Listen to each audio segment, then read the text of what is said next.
Hi folks, thank you for tuning in. I see that you wanted to share your scarcest, your most precious commodity, which is your time with me.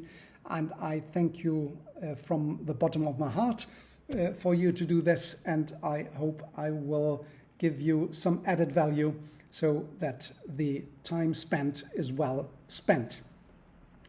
Now, I talked you through about the reform we had in the European Union trademark system, right? So that was in the introduction. I wanted just to point out here that one point of the reforms was to suppress the graphical representation of the trademark. So the stress here is about the graphical. It must still be represented. When you file it for a trademark, the trademark must be represented, but it must not be graphically represented. What is the reason behind this change? Well, this is to allow non-traditional trademark to be filed for in the European trademark system. As multimedia is not, or hologram or smell mark is not necessarily graphically represented or can be represented. So non-traditional trademarks may encounter this problem of being graphically represented, and they can't be, so that would not be possible to file for a European trademark application.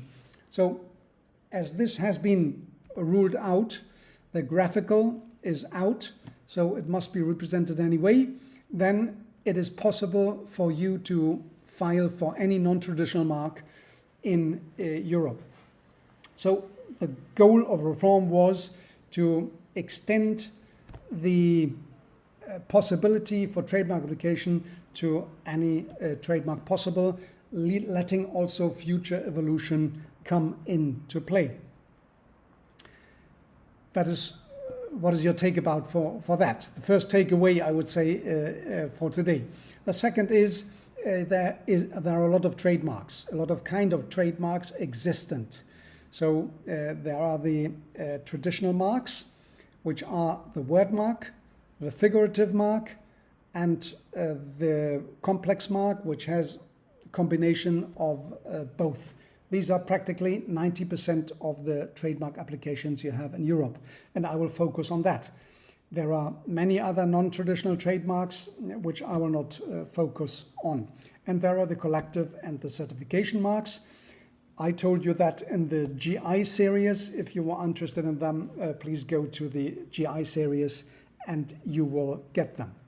Now today, this is about distinctiveness or non-distinctiveness and descriptiveness of the trademark. We focus on the 90%, so word mark, figurative mark, or complex mark, combination of both. Now, we are not still filing the trademark for our client. Do you remember we have a first meeting with the client and we had a lot of information getting out of the client, and we had convened for a second meeting with the client. Now we are in the middle, and the client gave us his trademark proposal, so to say, for the trademark application. Now, what you want to do is to look at the trademark proposal to see the strengths and weaknesses of that trademark.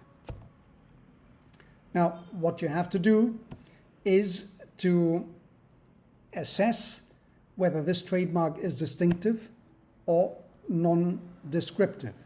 That is what you need to make sure. You do not want to file for a non-distinctive or descriptive trademark, right? You will not do that because we will be rejected. So you will not do that. So you have to assess beforehand, how is this the case with regard to the trademark in question. Now, with your home jurisdiction, you do what you have to do. And you know better than me. But with regard to Europe, you are here with regard to Europe, I will give you some clues. There's the swoosh of Nike. Is this a trademark? Well, you know it is a trademark now, but was it a trademark in the beginning when they created the swoosh for Nike? Or is an integration mark, is that a trademark? Or a OK ticker, is that a trademark? Or the letter A or the letter F or the exclamation mark, is that a trademark? Well, it can be very tricky. It is a tricky question. And I don't want you in Europe, for Europe, European means, I don't want you to focus only on the trademark. No, they're a triangle of three criteria you have to apply in order to assess whether a trademark is distinctive or not. The first triangle is the trademark as such, right? The second would be the relevant consumers. Who are the relevant consumers? Those who would buy that product, right, or that service. Relevant consumers. And then the third is the goods and services for which you have applied. So within this triangle, it is the decision being taken whether a trademark is distinctive or non-distinctive. Now, with regard to figurative elements and word elements, it is more about the word elements, but figurative elements as well. The figurative elements in general are less important than the word elements. For what reason? Well, very easily in Europe, a consumer would refer to a trademark with its word element. They would not refer with its figurative element, the line that goes here and left and right and up and down. They would say, no, that is the word X, which is inside XYZ, and they would refer to XYZ. So it is more important, more distinctive element of that trademark would be the word element. Whether the all of the trademark is distinctive or not, that's a different question to be assessed within that triangle, right? That is one thing. The second thing is the descriptiveness. So the descriptiveness and the non-distinctiveness are 90% of the rejection on this ground. The trademarks are rejected on absolute grounds, right? 7.1b and 7.1c. Here they are. So these are the two grounds which are mostly referred to by the examiner. The second being the 7.1c, being the descriptiveness. Now, with regard to descriptiveness, there is something very special in Europe. We have in Europe 23 languages, 27, UK has gone, 27 countries and 23 languages. So 23 languages, let this sink into you.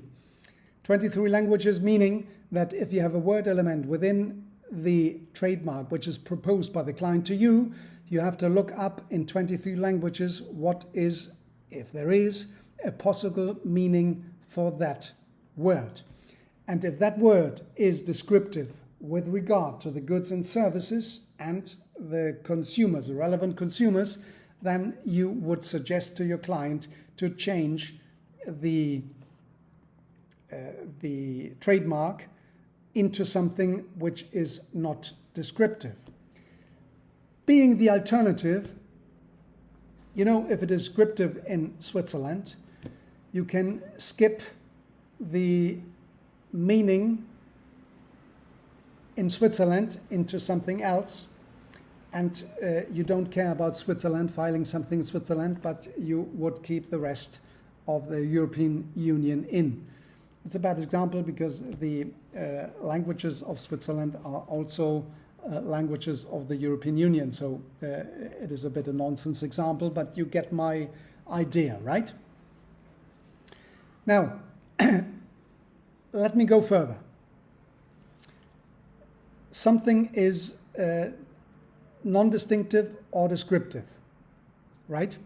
Is that the final judgment? No, it is not the final judgment because it may become subject to acquired distinctiveness. What is this acquired distinctiveness? I think you must have heard this in your home jurisdiction, but still you need to know that this exists in Europe as well. And here you have it, the 7.3 of the trademark regulation in Europe. 7.3 meaning that you can acquire a distinctiveness of a previously non-distinctive sign with the constant use in the market. So remember that trademark is about the consumers who look at the trademark, and if they see it as a business identifier, it's okay from the trademark perspective. So it can be registered. But if it is not okay, if it is non-distinctive or descriptive, and they would held it for any other, it could be a slogan, could be just a letter to refer to the product, or if it is something completely descriptive, they would not look at this sign as a business identifier, which is necessary for a trademark, right? So the consumer perspective is always the one which is decisive, not the examiner's opinion. No, the examiner's opinion with regard to the consumer perspective. This is right.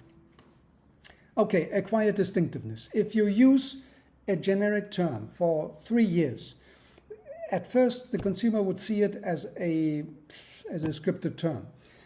For the second, the third time, a descriptive term. For the fifth time, they would say, well, what is that?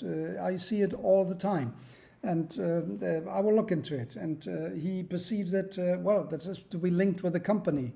And at the 10th time, the company is advertising that product with that sign. Okay, it sinks in that this is a trademark. And after 20 or 30 times seeing it, or being confronted with it on the marketplace, they get it. Okay, it is a trademark.